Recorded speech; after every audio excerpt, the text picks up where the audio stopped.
Bismillahirrahmanirrahim. A'udzubillahi minasyaitonirrajim. Bismillahirrahmanirrahim. Assalamualaikum warahmatullahi wabarakatuh. Alhamdulillahirabbil alamin. Wassalatu wassalamu ala asrofil anbiya'i wal mursalin wa ala alihi wa sahbihi rasulillahi ajmain. Asyhadu alla ilaha illallah wa asyhadu anna Muhammadan abduhu wa rasuluh. Allahumma sholli wa salim wa barik wa karim wa azim ala sayyidina wa habibina wa syafi'ina wa qurrati ayunina wa maulana Muhammadin wa ala alihi wa ashabihil kiram wa man tabi'ahum bi ihsani ilahi yaumiddin, amma ba'du. Bersyukur kita hanya kepada Allah Subhanahu wa taala dengan ucapan alhamdulillahirabbil alamin. Segala puji bagi Allah yang telah memberikan banyak kenikmatan kepada kita, yaitu yang paling utama nikmat iman, nikmat Islam, dan tentunya nikmat sehat dan waktu luang, sehingga kita dapat dipertemukan kembali di channel Cahaya Al-Qud ini yang insya Allah selalu membahas hal-hal yang bermanfaat, baik manfaat di dunia dan insya Allah kelak untuk manfaat di akhirat. Amin ya robbal alamin. Bersolawat kita kepada Rasulullah dengan mengucapkan Allahumma sholli ala sayyidina Muhammad wa ala ali sayyidina Muhammad. Mudah-mudahan dengan senantiasanya kita bersolawat kepada Rasulullah, kita akan mendapat syafaatnya, baik syafaat di dunia dan syafaat kelak di akhirat. Amin ya robbal alamin.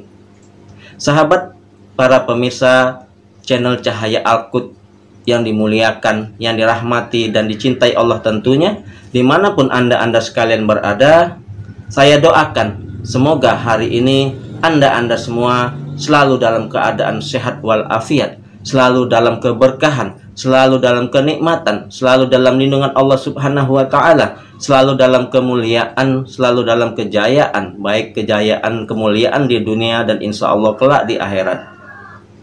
Dan saya doakan bagi yang sedang mengalami segala macam masalah, ya, baik masalah kehidupan rumah tangga maupun masalah hutang piutang, ya, semoga cepat diselesaikan oleh Allah Subhanahu wa taala. Amin amin ya robbal alamin.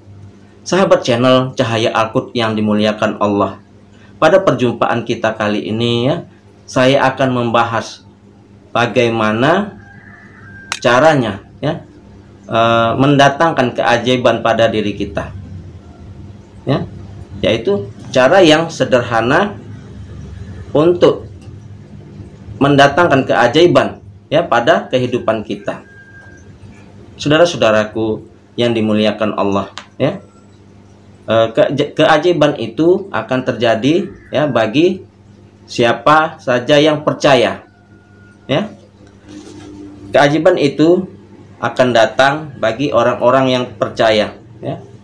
Nah, untuk apa kisah-kisah ajaib, ya, yang diceritakan di dalam Al-Quran, ya, selalu berulang, ya, dan berulang di dalam Al-Quran, ya, seperti kisah Nabi Ibrahim yang dimasukkan ke dalam api, kemudian apinya menjadi dingin sehingga Nabi Ibrahim tidak mempan dibakar, ya. Kemudian kisah Nabi Musa yang bisa membelah lautan, ya, yang ketika tongkatnya dilemparkan bisa menjadi ular.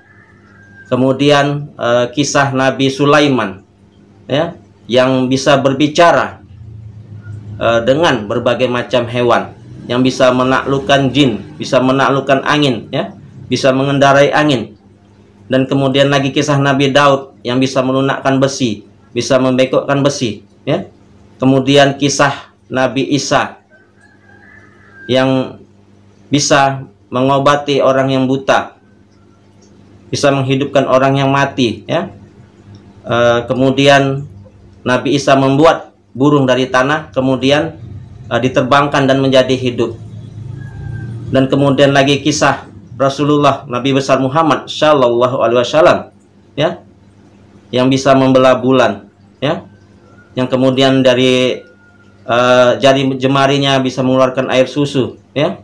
Dan mukjizat yang terbesar Nabi Muhammad SAW yaitu Al-Quran, Al-Quranul Karim, ya, yang di dalamnya berisi sebagai petunjuk, hudalinas, petunjuk bagi manusia, ya. Nah, untuk apa kisah-kisah ajaib itu diulangi, ya, disebut-sebut di dalam Al-Quran? Nah, saudara-saudaraku yang dimuliakan, yang dirahmati dan dicintai Allah tentunya.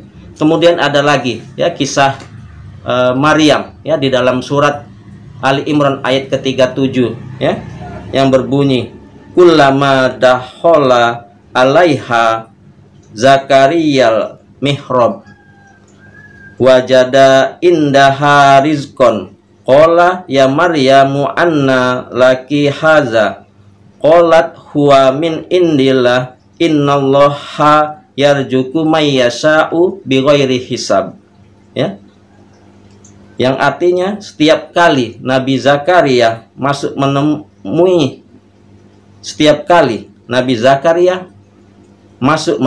di mihrab, ya, maksudnya menemui Maryam di mihrab. Mihrab itu adalah tempat beribadah. Dia dapati makanan di sisinya. Nah, jadi ketika Nabi Zakaria masuk ke dalam mihrab, Maryam menemui makanan di dekat Maryam. Nah, kemudian Nabi Zakaria berkata, wahai Maryam, dari mana engkau peroleh? Kemudian Maryam menjawab, itu dari Allah. Sesungguhnya Allah memberikan rezeki kepada siapapun yang Dia kehendaki tanpa perhitungan. Artinya tanpa perhitungan, tanpa batasan, ya. Apabila Allah menghendaki, Allah akan memberi rezeki kepada siapapun yang Dia kehendaki, ya, sebanyak-banyaknya. Jadi tanpa perhitungan Allah memberikan rezeki, ya, kepada siapapun yang Dia kehendaki. Nah, saudara-saudaraku yang dimuliakan, yang dirahmati dan dicintai Allah tentunya, ya, kisah-kisah ajaib ini, ya, betul-betul terjadi di dalam kisah-kisah yang dikisahkan kembali di dalam Al-Quran. Sebagai apa? Yaitu sebagai supaya umat Muslim yakin dan percaya, ya, bahwa pertolongan Allah itu selalu ada, ya, bahwasanya kita agar meyakini kebesaran Allah Subhanahu wa Ta'ala. Nah, kisah-kisah ajaib ini, ya, dialami oleh para nabi, ya, para orang-orang soleh. Lalu bagaimana dengan kita, ya? Para nabi mendapatkan mukjizat, ya. Gunanya mukjizat yaitu supaya untuk meyakinkan kenabian dan kerasulan para nabi, ya. Kemudian kisah-kisah keajaiban orang-orang soleh, ya. Keajaiban orang soleh itu disebut karomah, ya. Itulah gunanya. Karomah gunanya untuk mempertebal iman, ya, mempertebal keyakinan, ya, bagi yang mengalami, ya, yang diberikan karomah tersebut.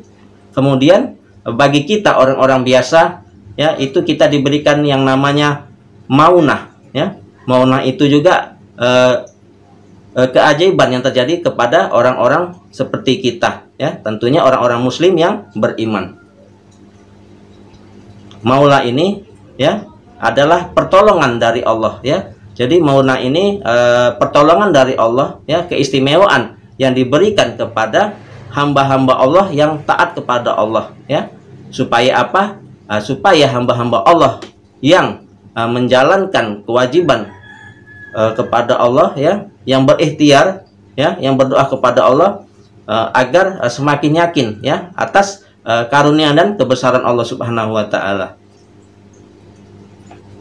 Jadi keajaiban, ya, yang diberikan kepada Nabi itu mukjizat, ya. Kemudian orang-orang soleh itu namanya karomah, dan orang-orang seperti kita itu maunah, ya. Sama-sama keistimewaan yang diberikan Allah, ya, kepada hambanya supaya menambah keyakinan, mempertebal iman kita. Nah, saudara-saudaraku yang dimuliakan, yang dirahmati dan dicintai Allah tentunya, ya. Nah, jadi kisah-kisah ajaib, ya, yang disebutkan dalam Al-Quran ini untuk apa? Ya, yaitu untuk kita contoh, ya, untuk kita coba, ya, supaya kita apabila kita dalam keadaan bermasalah, ya, kita praktekkan, ya, bahwa keajaiban itu benar-benar ada, ya, bahwa pertolongan dari Allah itu benar-benar ada, ya, karena kebesaran Allah Subhanahu wa taala, ya. Nah, kemudian di dalam surat Nuh, ya, di dalam surat Nuh ayat 10 sampai ayat ke-12, ya, yang artinya, ya, kita terjemahkan ke dalam bahasa Indonesia, maka aku berkata kepada mereka, mohon ampunan kepada Tuhanmu, sungguh Dia Maha Pengampun, niscaya Dia akan menurunkan hujan yang lebat dari langit kepadamu, dan Dia memperbanyak harta dan anak-anakmu, dan mengadakan kebun-kebunmu, dan mengadakan sungai-sungai untukmu. Nah, inilah janji Allah Subhanahu wa taala, ya, kepada kita, ya. Allah akan menganugerahkan hujan yang lebat. Jadi artinya hujan yang lebat ini, ya, maknanya yaitu rezeki, ya. Allah akan menurunkan rezeki yang banyak, ya, yang banyak kepada kita, ya, dan menyuburkan tanah sehingga memperoleh hasil yang melimpah dan mereka makmur. Nah, jadi Allah memberikan rezeki, ya, dari langit, ya, yang berupa hujan, ya. Jadi hujan itu rezeki, ya, maknanya rezeki. Kemudian menyuburkan rezeki itu supaya kita menjadi makmur, ya. Allah menganugerahkan kepada mereka kekayaan yang berlimpah. Allah akan menganugerahkan anak-anak yang banyak untuk melanjutkan keturunan mereka supaya tidak punah. Nah, jadi anak-anak di sini dimaksudkan, ya, bukan hanya anak biologis, tetapi anak-anak, ya, usaha-usaha kita, anak-anak perusahaan kita, ya, cabang-cabang usaha kita, seperti kita punya toko, kemudian Allah memberikan anak-anak cabangnya, ya, mempunyai toko yang 1, kedua, ketiga. Nah, itu yang dimaksudkan menambahkan anak-anak, ya, supaya usaha kita ini tidak punah. Nah, itulah kebesaran Allah, ya, di dalam surat Nuh ayat 10 sampai 12. Ya, jadi Allah menyuburkan kebun-kebun mereka sehingga memberi hasil yang berlimpah. Ya, artinya kebun-kebun di sini yaitu menyuburkan usaha-usaha kita, bisnis kita, perdagangan kita, ya, pekerjaan kita, ya, mengangkat karir kita, ya, menjadi karir yang lebih meningkat lagi, ya. Nah, ya, Allah selalu, ya, memberikan rezeki kepada kita, ya, dengan keajaiban-keajaiban tadi, ya, apabila kita meyakininya. Nah, inilah janji Allah Subhanahu wa taala, ya, yang diberikan kepada kita, dan janji Allah itu tidak pernah meleset. Janji Allah itu adalah benar adanya, ya. Ya, seperti yang tertera di dalam surat-surat di Al-Qur'an, ya. Nah, saudara-saudaraku yang dimuliakan, yang dirahmati dan dicintai Allah tentunya, ya. Bagaimana cara kita untuk menghadirkan keajaiban-keajaiban di dalam kehidupan kita, ya, seperti keajaiban-keajaiban yang diceritakan dalam Al-Qur'an tersebut, ya, ya. Nah, jadi caranya itu sangatlah sederhana, ya. Jadi caranya sangat sederhana untuk menghadirkan, ya, mendatangkan keajaiban di dalam kehidupan kita, yaitu sederhananya, ya, lepaskanlah dosa kita, karena dosa kita selama ini, ya, yang menghalangi keajaiban itu datang kepada diri kita, ya.